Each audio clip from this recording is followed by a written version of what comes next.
Հայաստանին եւ Ադրբեջանին բացառապես խաղաղություն, որը իհարկե կայուն կլինի, համապարփակ կլինի, տևական կլինի եւ կայուն խաղաղություն կլինի։ Մենք մաղթում ենք ձեզ, պարոն վարչապետ, նախագահ Ալիև եւ երկուսիդ էլ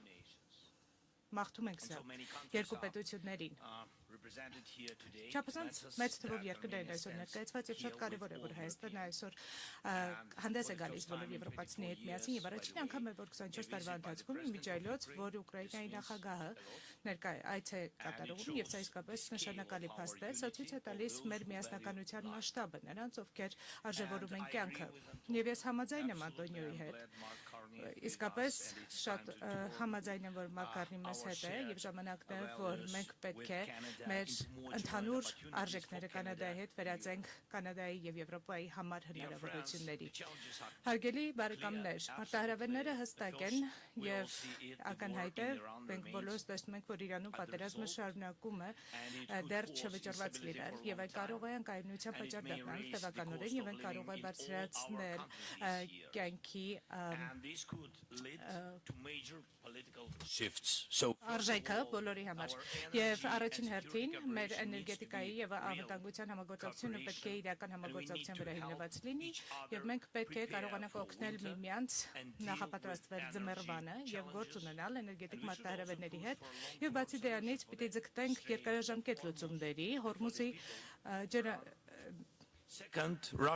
անցքում եւ նաեւ Ուկրաինայի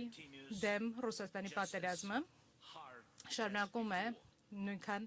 կատաղի լինել, որքան նախկինում։ Եվ այս ամառը լինելու է այն պահը, երբ Պուտինը պիտի որոշի, թե ինչ պիտի անի այնուհետ, այն պիտի ընդլայնի պատերազմը, թե պիտի անցում կատարի դիվանագիտության, եւ մենք պիտի մղենք նրան դեպի դիվանագիտություն։ Ռուսաստանը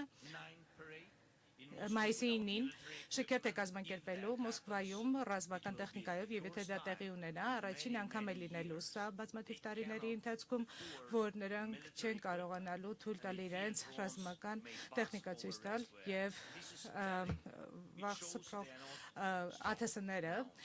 բզալու են Կարմիր հրապարակի վրա եւ սա ցույց է տալիս, որ նրանք ուժեղ չեն եւ մենք պետք է շարունակենք մեր պատժամիջոցները նրանց դեմ եւ 20-րդ փաթեթը պիտի առաջ մղենք եւ շնորհակալ եմ բոլոր առաջնորդներին Եվրամիության Անտոնիո Ուրսուլա շատ շնորհակալություն եւ հատկապես նրանց հատկապես այն պատժամիջոցները, որոնք միտված են ռուսական նավթին, ռազմարտունաբերությանը եւ ռուսական բանկերին։ Մենք պետք է շարունակենք այս ճնշումը, մենք պետք է մղենք Ռուսաստանին դեպի դիվանագիտություն եւ կխնդրեմ, որ սրա կարևորությունը բոլորս ընդգծենք եւ շնորհակալություն բոլոր նրանց, ովքեր պայքարում են Ռուսաստանի ստվերային նավթային նավատորմի դեմ եւ քանի դեռ այս պատերազմը շարունակվում է մենք այս պատերազմը կշարունակվի եւ ցանկացած աջակցության փաթեթ կարեւոր է հատկապես օդուժում եւ ցանկացած պաշտպանական աջակցության ծրագիր կարեւոր է եւ այս տարվա այս մայիսի փաթեթը օգնելու է մեզ հերթերային սպառնալիքների դեմ պայքարել եւ ես կարծում եմ որ մենք պետք է կարողանանք արտադրել այն ամենը ինչը որ անհրաժեշտ է պաշտպանվելու բոլոր հերթերային հարձակումներից եւ այլ բոլոր սպառնալիքներից մենք առաջարկում ենք մեր նպաստը Եվրոպայի պաշտպանությանը, մեր ԱԹՍ-ների համաձայնագրերը, որովհետև նրանք միավորում են երկրներին եւ նրանք ուժեղացնում են պետություններին, ԱԹՍ-ների եւ այլ հավանական հարձակումների դեմ եւ օդում, ծովում եւ ցամաքում։ Եվ սա իհարկե մեր ընդհանուր աշխատանքն է, ընդհանուր պաշտպանությունն է, ընդհանուր ռազմավարությունն է, եկեք առաջ շարժվենք այս ուղղությամբ։ Եվ եւս մի բան, մենք պետք է կենտրոնանանք նրա վրա, թե ինչ ենք անելու, եթե Ռուսաստանը ավարտը չդնի այս պատերազմի։ Մեզ անհրաժեշտ է շարունակական ճնշում եւ խաղաղություն։ Եվ իհարկե, համար առաջին բանը, մենք պետք է գտնենք գործարկելի դիվանագիտական ձևաչափ եւ Եվրոպան պետք է լինի սեղանի շուրջը ցանկացած բանակցությունների ժամանակ։ Եվ մենք պետք է կապի մեջ լինենք ԱՄՆ-ի հետ եւ հասկանանք նրանց դիտարկումները եւ դիրքորոշումները, բայց լավ կլիներ մեկ ընդհանրական եվրոպական ձայն կազմել այն բանակցությունների ժամանակ, որոնք ունենալու են Ռուսաստանի հետ։ Շնորհակալություն։ Շնորհակալություն։ Շնորհակալություն, պարոն նախագահ, դիտարկումների համար։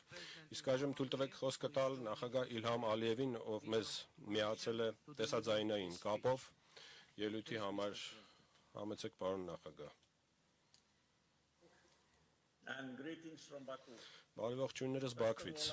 Նախ եւ առաջ կցանկանայի երախտիկս հայտնել նախագահ Կոշտային հրավերի համար հանդես գալու ԵՔ 8-րդ գագաթնաժողովին։ Նախագահ Կոշտայի այցելության ընթացքում Ադրբեջան ավելի քիչ քան 8 ամիս առաջ, 2 ամիս առաջ ներողություն մենք քննարկեցինք մասնակցությունը գագաթնաժողովին եւ համաձայնեցինք, որ ես կմիանամ տեսաձայնային կապով։ Ես կցանկանայի նաեւ իրազեկել